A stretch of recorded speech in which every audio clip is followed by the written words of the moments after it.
Comienza El Dios de cada día, hoy con Inmaculada Moreno.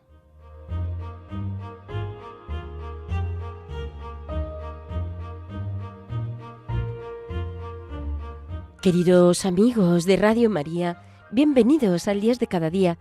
Hoy desarrollo la reflexión en base al conocido milagro del paralítico, según el Evangelio de Lucas, capítulo 5, versículos del 17 al 26. Vamos a escuchar en primer lugar la palabra. Un día Jesús estaba enseñando. Estaban presentes unos fariseos y unos maestros de la ley que habían venido de todas las aldeas de Galilea y de Judea y de Jerusalén. Jesús hacía curaciones con el poder de Dios. En esto llegan unos hombres trayendo una camilla a un paralítico. Querían entrar en la casa y ponerlo delante de Jesús. No encontrando por dónde meterlo, porque había mucha gente, subieron a la terraza, lo bajaron por el techo en la camilla y lo pusieron en medio de todos delante de Jesús. Él, al ver su fe, dijo: «Hombre, tus pecados te son perdonados». Los maestros de la ley y los fariseos se dijeron: «¿Quién es este que dice blasfemias? ¿Quién puede perdonar los pecados, sino solo Dios?». Jesús, conociendo sus pensamientos, les dijo: «¿Por qué pensáis así? ¿Qué es más fácil, decir tus pecados están perdonados o decir levántate y anda? Pues para que sepáis que el Hijo del Hombre tiene poder en la tierra para perdonar los pecados», dijo al paralítico: «Tú levántate, carga con tu camilla y vete a tu casa». Inmediatamente se levantó delante de todos, se cargó la camilla en que había estado tendido y se fue a su casa, alabando a Dios. Todos quedaron sobrecogidos y glorificaron a Dios. Llenos de temor decían: «Hoy hemos visto cosas maravillosas». Vamos a visualizar la escena, a imaginarla. Jesús estaba enseñando. Podemos imaginarnos a Jesús enseñando a las multitudes. Su rostro, su sonrisa, sus ojos, sus gestos. Nos dice el texto que estaban presentes unos fariseos. Los fariseos pertenecían a un grupo religioso judío que se caracterizaba por observar escrupulosamente la ley mosaica y sobre todo por hacerla cumplir.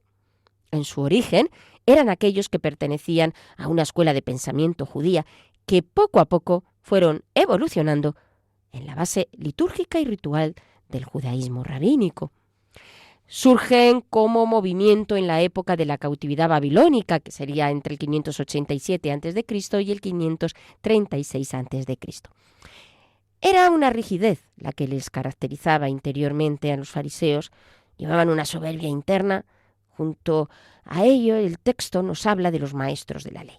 Estos últimos tenían un conocimiento profundo de las Escrituras, porque el maestro de la ley podía ser capaz de reproducir de manera física los textos bíblicos y de interpretarlos según sus parámetros. Ambos grupos de personas no se acercaron a Jesús con el deseo de conocerle, como ocurría en otros casos, ni tan siquiera por los milagros que realizaba. ¿Por qué? Querían a veces ponerle trabas, querían pillarle. Habían ido de todas las aldeas, nos dice el texto, de Galilea, de Judea, de Jerusalén, y habían oído que Jesús hacía curaciones. Llegan unos hombres. Este era el contexto, ¿verdad? Las personas que están ahí. Vale, pues llegan unos hombres llevando en una camilla a un paralítico. Nos imaginamos también a aquellos 4 hombres, uno para cada lado de la camilla. Debían de ser amigos del paralítico y además van muy decididos, tal como nos dice el texto, decididos a entrar en la casa y a poner a su amigo delante de Jesús. No lo tenían fácil, porque a Jesús le rodeaba una gran multitud, pero no dudaron en subir a la terraza y bajar por el techo la camilla hasta que pusieron al paralítico delante de Jesús. Tengamos en cuenta que las casas en la época de Jesús eran modestas, de caña o ladrillos, de adobe, amasados con los pies y cocidos al sol. Los muros se revestían con cal. El techo era de vigas entrecruzadas por ramajes y todo ello recubierto de barro apisonado Y ahí la posibilidad de subirlo y bajarlo hasta donde Jesús estaba. Además no había chimenea. Total, dejan entonces al paralítico delante de Jesús, para sorpresa de todos los que estaban allí. Jesús mira la fe de aquellos hombres, dice el texto, pero claro, de aquellos hombres el paralítico no podía moverse, pero aquellos que le portaban le sostenían. Pero las palabras de Jesús sorprenden, esperando todos que se diera la curación de aquel paralítico. Pero Jesús dice, tus pecados están perdonados. Muchas veces pedimos a Jesús milagros de curación, pero no hay mayor milagro que el de nuestra conversión, la conciencia de nuestros pecados y el arrepentimiento. Y no hay mayor gracia, mayor don, que sabernos perdonados por el Señor. Porque eso significa que hemos sido salvados, que acogemos su salvación y que se hace presente el reino de Dios en nosotros.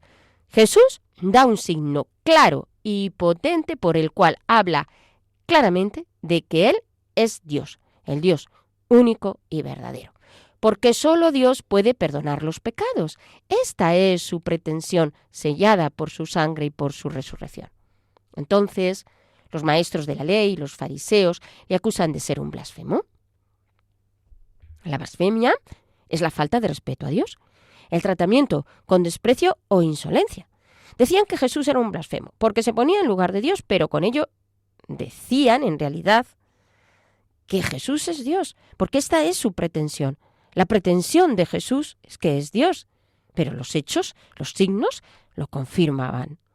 Es posible que expresaran su malestar entre ellos, sin pretender ser escuchados por Jesús, es decir, que susurraran, pero Jesús les oye y comprende lo que dicen, lo que hay en su interior, y para despertarlos a la fe realiza el milagro de la sanación física, porque el poder de Dios abarca lo físico y lo espiritual, entiende a toda la persona y la cubre con su infinita misericordia. Eso es lo que hace Jesús con aquel paralítico, una vez que ha piropeado la fe de los hombres que le portaban y le llevaban. Pues para que veáis que el Hijo del Hombre tiene poder para perdonar los pecados, le dice, levántate y anda. El título de Hijo de Hombre, ya sabemos que aparece en el profeta Daniel, puesto en boca de Jesús. Hijo del Hombre expresa la humanidad y la divinidad de Jesús. Entonces aquel hombre se levanta y camina, cargando con su camilla. La autoridad con la que Jesús le diría aquellas palabras, su tono y potencia de voz, su decisión clara y oportuna, debieron resonar en aquel lugar tanto. Una persona que lleva tiempo paralítica, lo normal es que dude. Pero aquel hombre, dice el relato, que inmediatamente se levantó delante de todos, porque podía haber pensado, voy a hacer el ridículo entre toda esta gente si me caigo. Pero no, cogió la camilla, la cargó y se fue a su casa caminando y alabando a Dios. También le puso confianza el paralítico. El temor se apoderó de todos ellos. Bueno, este temor es este temor que sobrecoge ante la grandeza de Dios. Viendo lo que había acontecido, ¿no? ¿Qué podemos hacer ante esto? Muchas veces, pues lo mismo, sobrecogernos, admirarnos, a alabarle, porque realmente hace maravillas. Vamos a interpretar, amigos, la escena. Una vez que hemos imaginado este pasaje bíblico, pues vamos ahora a interpretar la escena desde diferentes perspectivas. Primero, como si fuéramos uno más entre las personas que están ahí viendo a Jesús y escuchándole, ¿no? Vamos a imaginarnos ahí, uno más. Estamos contemplando a Jesús, hablar y actuar, le vemos elogiar la fe frente a la actitud de los fariseos y los maestros, vemos decir al hombre, tus pecados están perdonados, luego levántate, y entonces alabamos a Dios, le reconocemos como Dios. En este día es bueno que contemples así a Jesús haciendo milagros. El primero, el de la acción que realiza en ti, el de tu conversión, pero también todos aquellos milagros del ordinario y también extraordinarios. Esto es, por definición, un milagro, porque Jesús está vivo y los milagros se siguen produciendo y realizando. No ha de ser esto donde ha de basarse nuestra fe, obviamente, pero también, si estamos atentos, podemos verlos y nos pueden ayudar. ¿Qué milagro necesitas hoy en tu vida? ¿De sanación física? ¿De sanación interior? Es un nuevo día para convertirnos un poco más, para pedir perdón al Señor por nuestros pecados. Este día está aquí. Otro no sabemos, ni siquiera sabemos si tendremos la hora siguiente. Adentrarnos así más y más en el corazón de Cristo para alabar a Dios por lo que hacen nosotros, porque sostiene el mundo, la creación, las cosas. Bueno, vamos ahora a ponernos como si fuéramos nosotros el enfermo. Seguro que muchos nos sentimos identificados en el enfermo, bien porque estamos físicamente enfermos o bien vamos llevando la enfermedad y le pedimos al Señor que nos cure porque sentimos el peso de nuestros pecados, también la falta de perdón de quienes nos rodea o el dolor de la enfermedad de otros. Muchos tipos de enfermedades podemos poner aquí, espirituales o también físicas, claro. Señor, perdóname en este día de lo que se me oculta. Cuántas cosas se nos ocultan. También tenemos que pedir perdón, porque ni siquiera tenemos luz para pedir perdón por ellas. Bueno, ¿qué tuvo que hacer aquel paralítico para ser curado? La parálisis le impedía caminar. Él no podía, por eso tuvo que dejarse llevar. Esto es difícil porque nos cuesta confiar en los demás, en los que nos rodean, pero no lo es tanto cuando son los hermanos de nuestra comunidad quienes nos llevan, cuando nosotros no podemos. El paralítico se deja hacer, se deja curar totalmente por el Señor, se deja llevar por sus amigos y llegado el momento también confía en el Señor. Reconoce que es pecador, que necesita ser perdonado, reconoce que está paralítico, necesita ser llevado. Pues reconozcamos hoy nuestra vulnerabilidad, nuestra debilidad, queridos amigos, para poder recibir la salvación y por tanto la sanación de nuestro Señor. Aquel hombre, sostenido por otros, cree en las palabras de Jesús y coge su camilla. Nosotros creemos en las palabras de Jesús.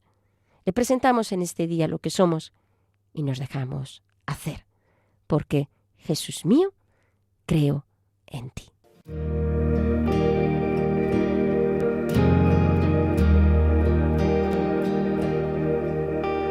Sáname, Señor, bendíceme, Señor, ven sana con tu amor, abraza mi dolor,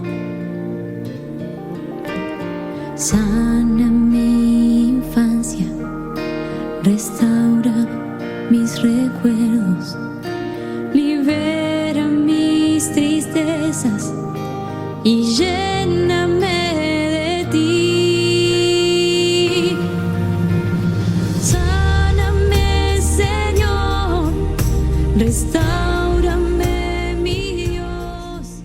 Bien, amigos, les recuerdo que estamos en el espacio El Dios de cada día, reflexionando sobre el pasaje del paralítico de Lucas, viendo el texto como si fuéramos el paralítico y como si fuéramos también uno de tantos entre la multitud. Bueno, pues ahora vamos a ponernos como si fuéramos los camilleros. Si vemos en nuestra comunidad o en nuestro alrededor personas enfermas de cuerpo, ¿cómo no vamos a llevarlas a Jesús? Pues también podemos llevarlos a lugares como Lourdes, porque sabemos que ahí realmente, a través de la intercesión de María, que se realiza ese milagro, porque le realiza Cristo, porque se lo pide su madre y nosotros con ella pedimos al Señor. Pero también le podemos anunciar el Evangelio o invitarle a una confesión para que sus pecados sean perdonados, y esto es más importante, porque conlleva para esa persona mucho más que la salud, la vida eterna, la salud eterna, vamos. Como vemos, hay una serie de temas que aparecen en el texto. El primero, la necesidad de perdón. No es casual que sea un paralítico el enfermo, porque muchas veces el odio paraliza la vida y no podía recuperar realmente su capacidad para andar si interiormente estaba paralizado. La vida nos va agujereando, vamos a decirlo así con esta expresión, pero el amor es más fuerte. El perdón no es algo accidental en la vida cristiana, es fundamental en el mensaje de Jesús. Para perdonar hay que saberse perdonado, y solo cuando nos sabemos perdonado por el Señor, como le ocurre al paralítico, tus pecados están perdonados, entonces nuestro corazón se sabe restaurado por el amor de Jesús, entonces nuestro corazón es blando para perdonar a los demás, para que esos grandes milagros realmente se produzcan. Luego, porque nos sabemos perdonados, perdonamos también a los que nos hacen daño, porque llevamos nuestro corazón lleno de misericordia. Así, cerramos páginas de nuestra vida y abrimos puertas para ser felices. Porque el odio constriñe el corazón, lo encierra en sí, lo aísla y le impide ser feliz. Es incapaz de liberar y el perdón implica precisamente liberación. Es necesario, amigo, que abramos nuestro corazón al perdón de nuestro Señor. Una maravillosa historia de perdón la conocen en la de Santa María Goretti, 1890, nacida en este año con unas condiciones económicas bastante precarias, tenía que trabajar, lo hizo cuando lógicamente fue más mayorcita, lo hizo con la familia Serenelli. En uno de sus hijos, Alessandro, pronto mostró interés por María y acosaba a la niña. Solo tenía María 11 años cuando es atacada por Alessandro de 20 y al resistirse intenta escapar y el chico la golpea 14 veces con un punzón. María es llevada al hospital, pero no pueden salvar su vida. Sus últimas palabras: lo perdono por el amor de Jesús y quiero que él también pueda estar en el paraíso. Estas son las palabras de una niña. Conmovido, Alessandro es encerrado en la cárcel, donde pasará 27 años en los que tiene un proceso de conversión a la fe. Liberado de la cárcel, va a pedir el perdón a la madre de María, quien perdona a quien había matado a su hija. En 1950, y en presencia de su madre, María es proclamada santa. Es una historia de perdón, pero nosotros en este día podemos abrir otras muchas. Depende de nosotros. Claro, la gracia de nuestro Señor nos precede, porque perdonar es una opción, pero tenemos que abrirnos también a la gracia de Dios. Cuando nos han herido y hemos sido víctimas, necesitamos un tiempo para que podamos ir asumiendo las cosas, pero hemos de saber que el camino es el perdón. Poco a poco, con la gracia de Dios, podemos hacer este camino. Es estar abiertos no solo a no tener rencor hacia el otro, sino estar disponible, si lo necesita, desde la prudencia, para que seamos de esta manera imagen de nuestro Señor. Oremos por todos los que nos han hecho daño, oremos en este día, se los vamos a presentar al Señor, para que el Señor vaya poniendo amor donde hay odio y podamos perdonar. El amor empieza por la oración por los demás, por la decisión de perdonar. Otro de los temas que aparecen en el texto es el de la comunidad. O sea, llevan al paralítico los camilleros, la necesidad de una comunidad concreta en la iglesia. Aunque vayamos a la Eucaristía, necesitamos estar en un grupo parroquial, en un movimiento, necesitamos tener personas de referencia para que realmente también en un momento determinado vamos a necesitar camilleros. Es muy fácil que en nuestra vida, a lo largo de nuestra vida, necesitemos camilleros. Pero también nosotros podemos ser camilleros de los demás. Los hermanos nos ayudan a crecer en la fe, son referencia de Cristo para nosotros, son nuestro apoyo, nos entroncan en la realidad eclesial, son nuestros hermanos de camino y nos sostienen cuando nosotros no podemos, porque flaqueamos, estamos cansados o nos sobrevienen las crisis propias de cualquier ser humano, que estamos peregrinos hacia el Señor. Querido amigo, te invito a que si no tienes una comunidad concreta, parroquial, movimiento, se la pidas a Dios, para que te ponga en el lugar adecuado dentro de la iglesia y sientas a los hermanos como eso, hermanos tuyos, porque lo son. Tú eres importante en la iglesia, no sería igual sin ti la iglesia. Todos tenemos mucho que aportar y se trata de saber dónde está nuestro lugar y de formar parte, porque ya formamos desde el bautismo, pero que sea también en la práctica, con nuestra colaboración y como poner lo que podamos de lo que somos para el servicio de la comunidad. La fe es otro de los temas que aparecen en el texto, como certeza interior que nos da empuje para superar dificultades. Aunque no veamos frutos, seguimos creyendo. Esa fe fuerte, que es capaz de mover montañas. Esa fe que se expresa también en la oración. De los unos para con los otros. Me refiero a la oración de intercesión. Nos dice el Catecismo de la Iglesia Católica que la oración de petición nos conforma muy de cerca con la oración de Jesús. Él Es el único intercesor ante el Padre, en favor de todos los hombres, de los pecadores en particular. Es capaz de salvar perfectamente a los que por él se llegan a Dios, que está siempre vivo para interceder en su favor. El propio Espíritu intercede por nosotros. ¿Qué es interceder? Pedir a favor de otros. La intercesión cristiana participa de la fe en Cristo. Las primeras comunidades cristianas vivieron intensamente esta forma de participación. La intercesión, nos dice el Catecismo, no conoce fronteras por todos los hombres, por los perseguidores, incluso por los que rechazan el Evangelio. Esta es una dimensión donde entra la fe, porque nosotros podemos sostener con la oración de intercesión a muchos. Recuerda a las personas que te rodean y que no tienen fe, y esto es otra manera de hacer comunidad. Oremos por ellos, sacerdotes, religiosos, obispos, el Papa. La oración de intercesión es una oración de petición, pero por las personas y las situaciones concretas que se las presentamos a Dios.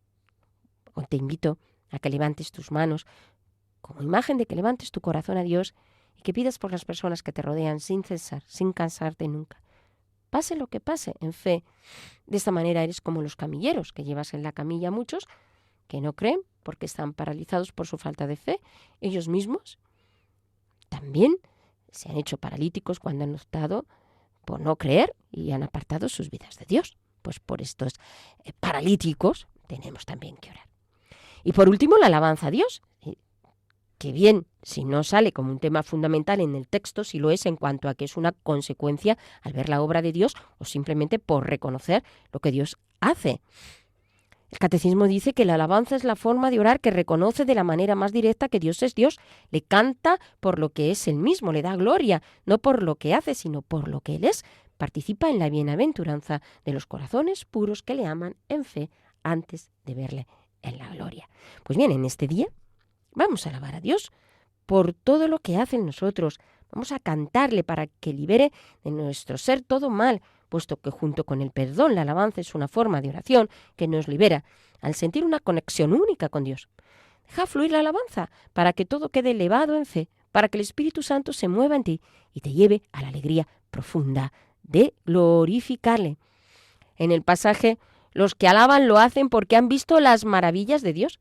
Pero no solo alabamos al Señor cuando vemos sus maravillas, sino alabémosle siempre. En este día vamos a hacer esta elevación interior para decirle al Señor que le amamos, que le queremos, que Él es grande, que Él es bueno.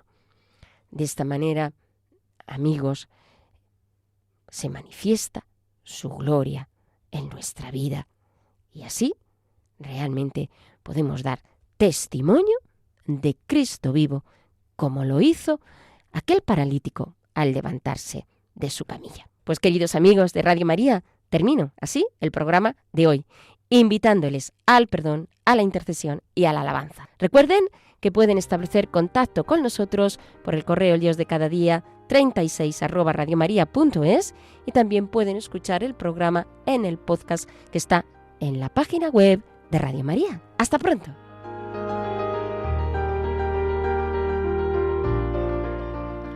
Así finaliza en Radio María El Dios de Cada Día, hoy con Inmaculada Moreno.